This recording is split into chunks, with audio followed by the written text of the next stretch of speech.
গৌরবঙ্গ বিশ্ববিদ্যালয়ের 4 বছরের under graduate কোর্সের তৃতীয় সেমিস্টারের ছাত্রছাত্রীদের জন্য আমাদের আজকের এই স্পেশাল ভিডিও। কারণ আজকের এই ভিডিওটিতে আমরা মেজর বাংলার সিলেবাস সম্পর্কে বিস্তারিত আলোচনা করব। সিলেবাসের অন্তর্গত কোন কোন বিষয়গুলি ঠিক কিভাবে পড়তে হবে বিস্তারিত জানতে ভিডিওটি সম্পূর্ণ দেখতে হবে। ভিডিওটি শুরুতেই তোমাদের সুবিধার্থে জানিয়ে রাখি, আমরা একটা হোয়াটসঅ্যাপ গ্রুপের ব্যবস্থা করেছি, যেটা স্পেশালি তৃতীয় সেমিস্টারের ছাত্রছাত্রীদের জন্যই বানানো। তৃতীয় সেমিস্টারের শুরু থেকে পরীক্ষা পর্যন্ত যত আপডেট, সেটা ইউনিভার্সিটি সংক্রান্ত আপডেট হতে পারে, পরীক্ষা সংক্রান্ত আপডেট হতে পারে, কলেজ সংক্রান্ত আপডেট হতে পারে, সেটা আমাদের স্কলারশিপ সংক্রান্ত আপডেট হতে পারে, প্রত্যেকটা আপডেট সর্বপ্রথম আমরা আমাদের হোয়াটসঅ্যাপ গ্রুপে প্রকাশ করে থাকি। কাজে খুব ভালো হবে যদি আমাদের হোয়াটসঅ্যাপ গ্রুপে যুক্ত থাকো, লিঙ্ক ডেসক্রিপশন বক্সে রয়েছে। তো যাই হোক, শুরু করছি আমাদের আজকের এই স্পেশাল ভিডিওটি। এই হচ্ছে আমাদের সম্পূর্ণ সিলেবাস। ভিডিওটি শুরুতেই মূল যে বিষয়টি ভালো করে বুঝতে হবে, দেখো তৃতীয় সেমিস্টারে এসে আমাদের মেজর কোর্সের দুটো পেপার পড়তে হয়। এখানে আমি সংক্ষেপে লিখে দিচ্ছি, একটা মেজর 5 আর একটা হচ্ছে মেজর 6। দুটো পেপারেরই সিলেবাস সম্পর্কে আমরা আলোচনা করব। আর দুটো পেপার থেকেই আমরা আমাদের পেইড নোটসের ব্যবস্থা করেছি। যে সমস্ত ছাত্রছাত্রী আমাদের পেইড নোটস নিয়ে পড়াশোনা করতে চাও, স্ক্রিনে দেওয়া নম্বর থেকে আমাদের সাথে যোগাযোগ করে আমাদের নোটপত্র সংগ্রহ করতে পারো। দুটো পেপারে অর্থাৎ মেজর 5 এবং মেজর 6 এই দুটো পেপার থেকে আমরা 100% কমনযোগ্য প্রশ্ন এবং উত্তরাবলীকে আমরা আমাদের পেইড নোটসের আওতায় করেছি। তো তোমরা চাইলে আমাদের পেইড নোট সংগ্রহ করে তোমাদের প্রস্তুতিটা নিতে পারো। সেই সঙ্গে খুব ভালো হবে যদি সেমিস্টারের শুরুতেই নোটপত্রগুলো নিয়ে নাও, তাহলে কিন্তু প্রস্তুতিতে তোমরা অনেকটা সময় পেয়ে যাবে।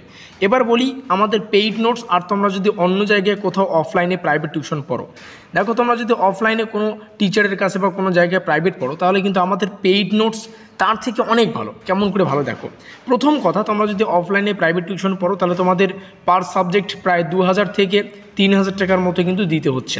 আর আমাদের পেইড নোটস সেই তুলনায় কিন্তু অনেকটাই কম, কারণ আমাদের পেইড নোটস সুলভ মূল্যে সবাই তোমরা পেয়ে যাবে, যোগাযোগ করলেই পেয়ে যাবে। এত টাকাও দিতে হবে না। আমাদের পেইড নোটস 850 টাকা করে হচ্ছে, ঠিক আছে।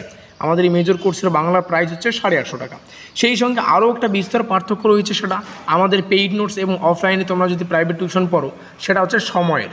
তোমরা যদি অফলাইনে প্রাইভেট টিউশন পড়ো তাহলে তোমাদের সপ্তাহে 2 দিন ক্লাস করাবে। একদিন ধরে নাও 2টো করে প্রশ্ন লেখালো, তাহলে সপ্তাহে যদি 2 দিন ক্লাস করে তাহলে তোমাদের 4খানা বড় প্রশ্ন উত্তর লিখাবে। তাহলে কিন্তু তোমাদের সিলেবাসটা কমপ্লিট করতে ম্যাক্সিমাম 3 থেকে 4 মাস কিন্তু লাগবে যদি অফলাইনে পড়ো।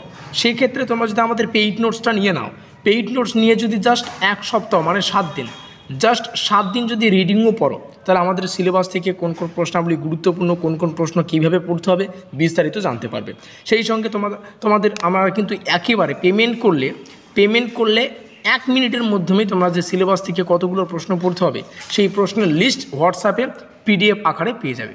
তারপরে তোমরা সকাল সন্ধ্যা যদি একটু টাইম নিয়ে পড়তে পারো, তাহলে 1 মাসের মধ্যেই সম্পূর্ণ সিলেবাসে কী কী পড়তে হচ্ছে সেটা তোমাদের মাথায় সেভ হয়ে যাবে। আশা করি বোঝা গেল। তো যাই হোক, এই বিষয়টা তোমাদেরকে শেয়ার করলাম।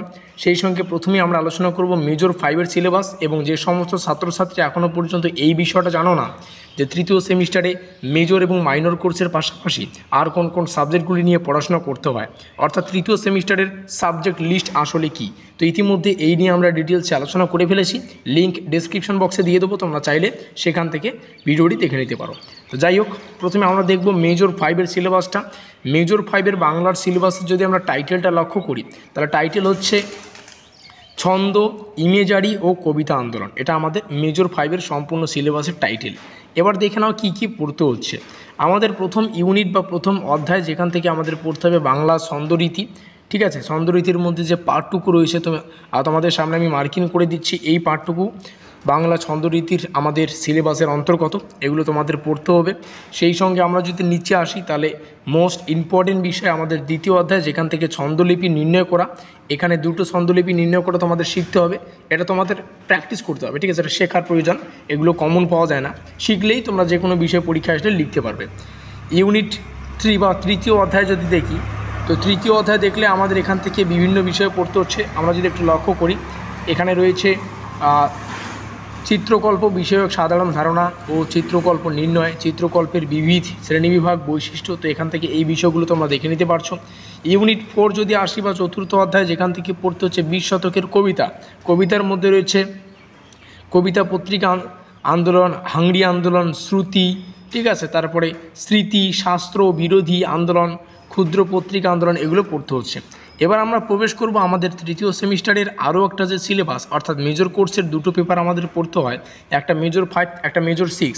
মেজর 6-এ দেখো কী কী আছে, বাংলা সাহিত্যের ইতিহাস 19 শতক, এটা আমাদের মেজর 6-এর সম্পূর্ণ সিলেবাসের টাইটেল। এখান থেকে আমরা যদি প্রথম অধ্যায় দেখি তাহলে ছাপাখানা বাংলা সাহিত্যের গদ্য বাংলা শিশু শিক্ষা বিষয়ক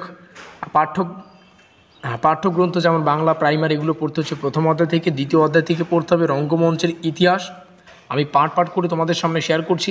এবং তৃতীয় অধ্যায় থেকে আমাদের পড়তে হচ্ছে আধুনিক বাংলা কবিতার ধারায় আখ্যানধর্মী কাব্য গীতিকাব্য। সেই সঙ্গে আমাদের চতুর্থ যে রয়েছে মানে 4 নম্বর অধ্যায় বা 4 নম্বর একক বা ইউনিট, যেখান থেকে পড়তে হচ্ছে বটতলার সাহিত্য সংস্কৃতি ও পান্থজনের রুচির অধিকার সংক্রান্ত বিষয়ক। এই হচ্ছে আমাদের সম্পূর্ণ সিলেবাস। তো ভিডিওটি ভালো লাগলে অবশ্যই লাইক করে দিও, বন্ধুদের কাছে শেয়ার করে দিও। সেই সঙ্গে পেইড নোটস যদি নিতে চাও তাহলে স্ক্রিনে দেওয়া নম্বর থেকে আমাদের সাথে যোগাযোগ করে আমাদের নোটপত্র সংগ্রহ করো। মেন কথা কি দেখো, পরীক্ষায় সম্পূর্ণ মার্কস পাওয়ার জন্য প্রশ্নাবলীকে অবশ্যই কমন পেতে হবে। তার জন্য আমরা কিন্তু অত্যন্ত কমনযোগ্য প্রশ্ন এবং উত্তরগুলিকে আমাদের পেইড নোটসের আওতায় করেছি। তো যাই হোক, ভিডিওটি ভালো, আমাদের আজকের এই স্পেশাল ভিডিওটি এই পর্যন্তই।